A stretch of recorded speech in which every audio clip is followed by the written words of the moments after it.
High, আমি সৌরভ ঘোষ এবং আমার চ্যানেলে আমি সবাইকে নমস্কার জানাচ্ছি। আচ্ছা, যারা আরআরবি চেন্নাই বোর্ড থেকে টেকনিশিয়ান গ্রেড 3-তে পাস করেছো, তো তাদের মধ্যে এই জিজ্ঞাসাটা থেকেই যাচ্ছে যে চেন্নাই গিয়ে কিভাবে যাব, সেখানে কোথায় থাকবো, কিভাবে চলাফেরা করব, খাওয়া দাওয়া কীরকম। তো সেই জিজ্ঞাসাটা সবার মনের মধ্যে থেকে যাচ্ছে। তো আজকে সেই নিয়েই কথা বলবো। তো যেমনটা তোমরা জানো, 16 এপ্রিল আমার ডিভি ছিল। তো আমি আসানসোল থেকে ট্রেনে গিয়েছিলাম এবং নওগাঁও এক্সপ্রেস সেই ট্রেনে আমি গিয়েছিলাম। তো আমি সেখানে নামি মোটামুটি তখন বাজে রাত 8:30 মতো। তো যেহেতু তোমরা জানো যে টেকনিশিয়ান গ্রেড 3 ডিভিটা 15 এপ্রিল থেকে শুরু হয়েছে, তো আমার কাছে সেরকম কোনো ইনফরমেশন ছিল না যে গিয়ে কোথায় উঠবো, কোথায় থাকবো।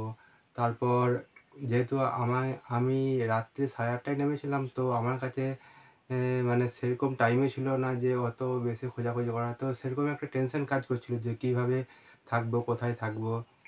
তো আমার আমার লজ খুঁজতে একটু টাইমই লেগেছিল।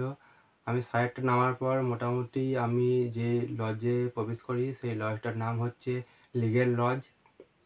তো মোটামুটি 9:30টায় আমি সেখানে প্রবেশ করি।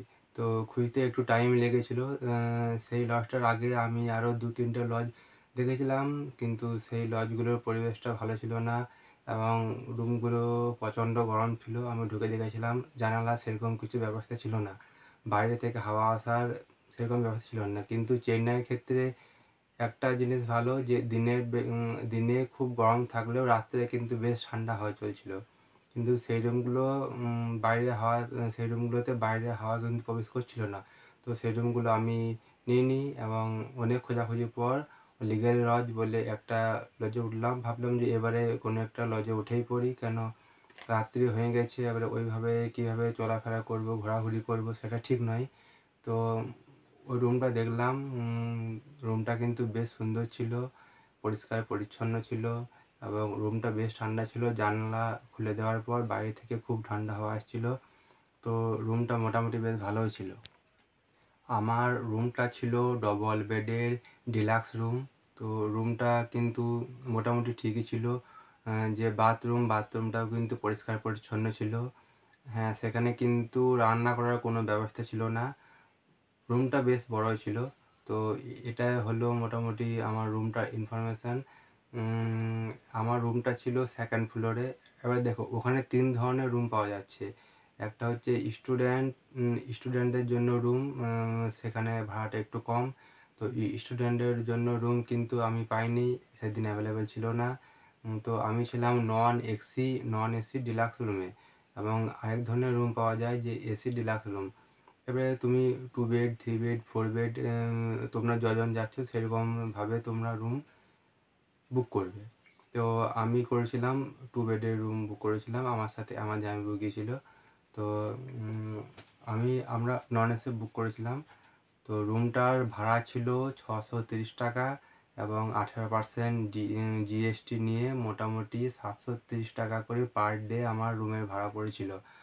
আর এসি রুমের ক্ষেত্রে বলে দিচ্ছি, এসি রুমে এরকম নর্মাল ভাড়া ডবল বেডের ক্ষেত্রে হচ্ছে 1200 টাকা এবং তার সঙ্গে 18% জিএসটি তোমরা যদি যোগ করো মোটামুটি 1300-র ওপরে হয়ে যাবে।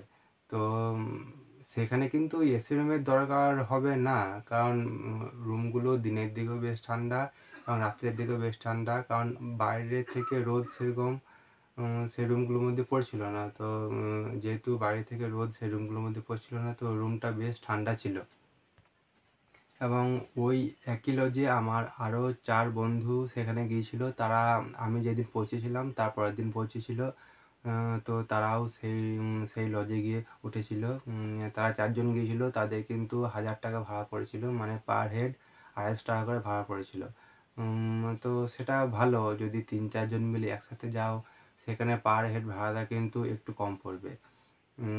এই গেল রুমের ব্যাপার। আর এবারে আমি বলি, আমি যেখানে ছিলাম সেখান থেকে আরআরবি যে রিক্রুটমেন্ট বোর্ড সেটা কত দূর। তো আরআরবি রিক্রুটমেন্ট বোর্ড সেটা ডক্টর পি.ভি. চেরিয়ান রোড সেখানে অবস্থিত। তো আমার রুম থেকে আরআরবি রিক্রুটমেন্ট বোর্ড মোটামুটি 2 কিলোমিটারের মধ্যে ছিল। তো সেই পথটা তোমরা পায়ে হেঁটেও যেতে পারো এবং তোমরা সেখানে র্যাপিডো বা উবের ভাড়া করতে পারো। তো আমি তোমাদেরকে সাজেস্ট করব যে র্যাপিডো বা উবের এইসব ভাড়া করে যেও, কারণ ওখানকার অটোওয়ালা যেগুলো আছে তাদেরকে আমি জিজ্ঞেস করলাম যে ডক্টর পিভি চান্ডিয়ান রোড আরআরবি রিক্রুটমেন্ট বোর্ড এখানে যাব, তো তারা কিন্তু বুঝতে পারলো না। এবং যেহেতু সেখানে একটু ভাষাগত একটু প্রবলেম থাকে, তো সেহেতু তাদের সাথে কথাবার্তা বলা কিন্তু একটু চাপই হয়। তো আমি তোমাদেরকে এটাই সাজেস্ট করব, তোমরা র্যাপিডো আরে বুক করে যেতে পারো বা গুগল ম্যাপ ফলো করে তোমরা পায়ে হেঁটেও যেতে পারো। 2 কিলোমিটার রাস্তা সেরকম কিছু দূর নয়। এবারে বলি ওখানে তোমরা কিভাবে খাওয়া দাওয়া করবে। তো আমার রুমের সামনেই একটা হোটেল ছিল, যেটা এগমোর রেলওয়ে স্টেশনের সামনেই একটা হোটেল। হোটেলটার নাম হচ্ছে বসন্ত ভবন।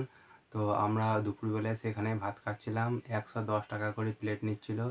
তো ভাতের চাল কিন্তু আমাদের এই দিকের মতো নয়, ওইদিকে কাঁচা চালের ভাত কিন্তু। আমাদের এদিকে যেমন সেদ্ধ চালের ভাত হয় সেরকম কিন্তু নয়, ওইদিকে কাঁচা চালের ভাত। তো খেতে মোটামুটি ঠিকই লাগছিল, খারাপ কিছু লাগেনি। আমার তো খারাপ লাগেনি। এবারে তোমরা যদি খাও তোমরা জানাবে তোমাদের কীরকম লাগছে। তো সেখানে দুপুরবেলায় ভাত পাচ্ছিলাম, ভাত পাওয়া যাচ্ছিলো মোটামুটি বিকাল 4টা অবধি, তারপরে কিন্তু ভাত পাবে না। রাত্রেবেলায় ওদের অন্য খাবার সেটা খেতে হবে। তো আমরা রাত্রেবেলায় রুটি আনছিলাম অন্য একটা থেকে দোকান থেকে, একটু দূরে, সেখানে গিয়ে আনছিলাম রুটি।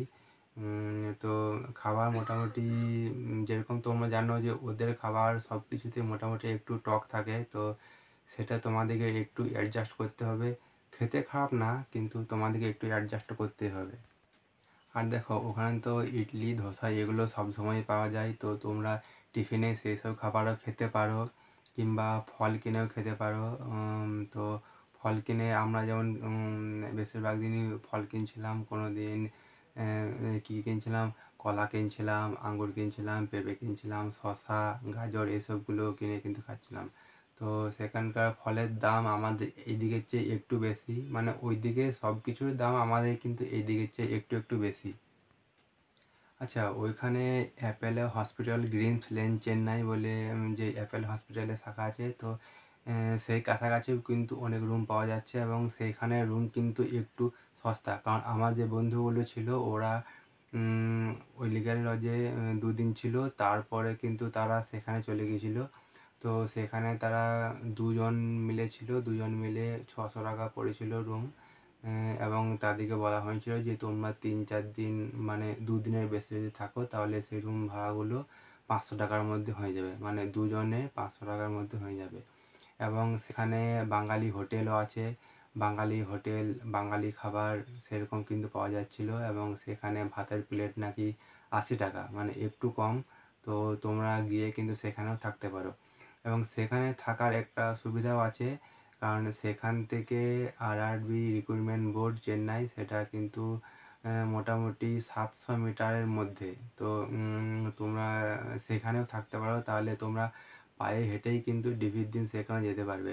এবারে দেখবে তোমরা তোমাদের কোনটা সুবিধা হচ্ছে, তোমরা সেই মতো সেখানে থাকবে। এছাড়াও আরও অনেক প্রচুর আছে রুম। তো তোমরা দেখবে যে কত ভাড়ার মধ্যে তোমরা রুম নেবে, কীরকম রুম নেবে, তো সেরকম দেখে তোমরা থাকবে। তো আমি যেখানে ছিলাম আমি যেটুকু জানতে পেরেছিলাম সেইটুকু ইনফরমেশন আমি তোমাদেরকে শেয়ার করলাম। এবং আমি তোমাদেরকে বলবো তোমরা ডিভির মোটামুটি 1 থেকে 2 দিন আগে সেখানে পৌঁছে যাও। 1 দিন আগে তো অবশ্যই পৌঁছে যাও। এবং পৌঁছে গিয়ে তোমরা যেখানে যেই রুমে ওঠো সেখান থেকে আরআরবি রিক্রুটমেন্ট বোর্ডটা ডিভির আগের দিন একবার দেখে চলে আসবে। সেটা তোমাদের পক্ষে সুবিধা হবে, কারণ ডিভির দিন খোঁজাখুঁজি সেটা একটু সমস্যা হতে পারে, তোমাদের সমস্যার মধ্যে পড়তে হতে পারে। আর আগে থেকে জায়গাটা জানা থাকলে সেটা তোমাদের পক্ষে সুবিধা হবে। আর তোমাদেরকে বলবো তোমরা মোটামুটি প্রথমে 1-2 দিনের জন্যই রুমটা বুক করবে, কারণ ডিভির পরে তোমরা এটা জানো না যে তোমাদের মেডিকেল কোন হাসপাতালে পড়বে। যেমনটা আমি প্রথম 2 দিনেরই বুক করেছিলাম, তো আমার মেডিকেল যেহেতু এগমোর রেলওয়ে হসপিটালে পড়েছিল, তো আমি আর অন্য কোথাও রুম চেঞ্জ করিনি। আমি যেই রুমে ছিলাম সেখানেই কিন্তু থেকে গেলাম মেডিকেল কমপ্লিট হওয়া পর্যন্ত। আমি কিন্তু আমার রুম চেঞ্জ করিনি। এবং আমার একটা বন্ধু তার পড়েছিল মাদুরাই পড়েছিল, আরেকজনে পড়েছিল গোল্ডেন রক, সেখানে পড়েছিল। তো তারা রুম চেঞ্জ করেছিল। আরেকটা বন্ধুর পড়েছিল আইসিএফ পেরামপুর, সেখানে আইসিএফ যে হসপিটাল সেখানে পড়েছিল। তো সে কিন্তু এগমোর ছেড়ে সেখানে চলে গেছিলো, সেখানে তারা রুম নিয়েছিল। তো মোটামুটি তোমরা 2 দিনের জন্যই রুম বুক করবে, বেশি দিনের জন্য প্রথমে রুম বুক করবে না, কারণ পরে রিফান্ড দেওয়ার একটা ব্যাপার থাকে এবং ওদের একটু যেহেতু ভাষাগত প্রবলেম থাকে, সেহেতু তুমি ওদের সাথে সেরকমভাবে কথা বলতে পারবে না। হ্যাঁ, ওখানে এরকম অনেক লোক আছে যারা হিন্দি কথা বলে, ইংলিশ কথা বলে, কিন্তু বেশিরভাগটাই কিন্তু তাদের তামিল ভাষায় তারা কথা বলে। তারা আমাদের ভাষা বুঝতে পারছে না বা আমরাও তাদের ভাষা বুঝতে পারছি না। তো সেরকম একটু দেখে শুনেই তোমরা কিন্তু চলাফেরা করবে। আচ্ছা, তোমরা যেখানেই থাকো সেখানে কিন্তু জলের ব্যবস্থাটা দেখে নেবে, কারণ জল তোমাকে ওখানে কিনে খেতে হবে। তো তোমরা যদি 3-4 জন মিলে থাকো তাহলে কিন্তু তোমরা 20 লিটারের জারগুলো কিনে নিতে পারো। তো আমি কিন্তু সেটা কিনিনি। আমি যেখানে ছিলাম তার সামনেই ওই 20 লিটার জার থেকেই লিটার হিসাবে জল বিক্রি করা হচ্ছিল, 3 টাকা প্রতি লিটার। তো আমরা সেখান থেকে প্রথম 2 দিন জল কিনছিলাম, তারপর দেখলাম যে আমাদের ওই ওই লিগেল লজটার পাশেই গৌতম বুদ্ধের একটা সোসাইটি মতো আছে। তো সেখান থেকে কিন্তু ফ্রিতে জল দেওয়া হচ্ছিলো। জল মোটামুটি সকাল থেকে সন্ধ্যে 7টা অবধি সেটা জলের মেশিনটা বাইরে থাকতো এবং আমরা দেখছিলাম যে সেখানকার সবাই সেখান থেকেই জল বোতলে ভরে নিয়ে যাচ্ছে। তো আমরাও সেই রকম 2 দিনের পর থেকে ওইখান থেকেই সন্ধ্যে 7টার মধ্যে যতগুলো বোতল ছিল সেই বোতলগুলোতে জল ভরে কিন্তু আমরা স্টক করে দিচ্ছিলাম। তো সেই জলটা ঠিকই, জলটা খেতে কিছু খারাপ নেই, খুব ভালো জল। তো তোমরা যদি সেখানে থাকো, আমি যেই লজটার নাম বলছি সেখানে থাকলে কিন্তু ওই জলের সুবিধাটা তোমরা পেয়ে যাবে, মানে তোমাদেরকে জল কিনতে হবে না, তোমরা জলটা ফ্রিতেই পেয়ে যাবে। তো দেখবে আরও অন্যান্য জায়গায় যদি তোমরা থাকো তো সেখানেও সেরকম সুবিধা আছে কি না, থাকতেও পারে আবার নাও থাকতে পারে। থাকলে তো খুব ভালো হয়, নাহলে তো তোমাদেরকে জল কিনেই খেতে হবে, সেটা বাড়ি গেলে সেরকমই করতে হয়। আর ডিভির ব্যাপারে বলে দিই, তোমাদের বাড়িতে যেরকম ভয় হচ্ছে একটু যে কীরকম হবে, কীভাবে হবে, তো ভয়ের কিছু কারণ নেই। বাড়িতে যেরকম ভয় মনে হচ্ছে সেখানে গিয়ে কিন্তু একটুও ভয় পাবে না। তোমরা গেলে বুঝতে পারবে, সেখানে কিন্তু গেলে ভয়টা চলে যাবে, কোনো কিছু ভয় নেই। সবাই আছে তারা, এবং যে স্যারগুলো আছে তারা খুবই হেল্পফুল। তারা তোমাদেরকে সাহায্য করবে, কিছু বুঝতে যদি না পারো তুমি তাদেরকে জিজ্ঞেস করবে, তারা কিন্তু তোমাদেরকে সাহায্য করবে। তো ভয়ের কিছু নেই, তোমরা ভালোভাবে তোমাদের ডিগ্রি কমপ্লিট করো, তারপর তোমাদের মেডিকেল কমপ্লিট করো।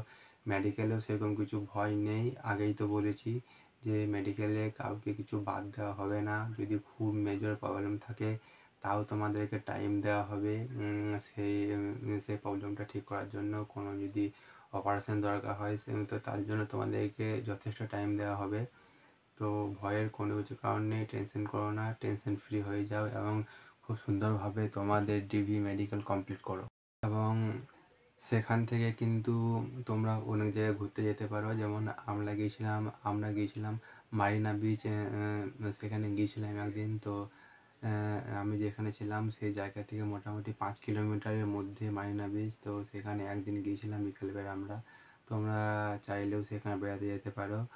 আর সবাইকে এটাই বলছি যে কোনো টেনশন নিও না, মেডিকেল ডিভি সবই খুব সুন্দরভাবে হবে, একদম টেনশন নিও না। আর আসার টাইমে কিন্তু তৎকাল টিকিটের একটু প্রবলেম হচ্ছে, যেমন আমি প্রথম দিন তৎকাল টিকিট করতে পারিনি। আমি এসিতে এসি কামরাতে থার্ড এসি বা সেকেন্ড এসি এসব বুক করতে চেয়েছিলাম, কিন্তু আমি কিন্তু প্রথম দিন পাইনি, এবং দ্বিতীয় দিনও কিন্তু চেষ্টা করলাম, দ্বিতীয় দিনে পাইনি। তারপর আমি ওই স্লিপার ক্লাস সেটাতে তৎকাল করে কিন্তু বাড়ি এলাম। তো একটু দেখবে যদি তোমরা আগে থেকে টিকিট কেটে রাখো তাহলে তো সেটা ভালো হয়, কিন্তু সেটা একটা অসুবিধাও আছে যে তোমার ডিগ্রি মেডিকেল কবে কমপ্লিট হবে সেই হিসাবে তোমাকে টিকিট কাটতে হবে। তো মোটামুটি ডিগ্রি মেডিকেল নিয়ে মোটামুটি ধরো 3 থেকে 4 দিন কিন্তু সময় লেগেই যাচ্ছে। যদি তোমরা আগে থেকেই টিকিট কনফার্ম করে নাও, তাহলে মোটামুটি 3 থেকে 4 দিন পরে কিন্তু টিকিটটা কনফার্ম করবে। তার আগে কিন্তু করো না, কারণ সেখানে সমস্যা হতে পারে। তো সবাইকে বেস্ট অফ লাক, এবং আরও যদি কিছু জানতে চাও সেখানকার সম্বন্ধে তো তোমরা কমেন্ট করতে পারো, আমি উত্তর দেওয়ার চেষ্টা করব। সবাইকে বেস্ট অফ লাক, সবাই ভালো করে ডিবি এবং মেডিকেল কমপ্লিট করো।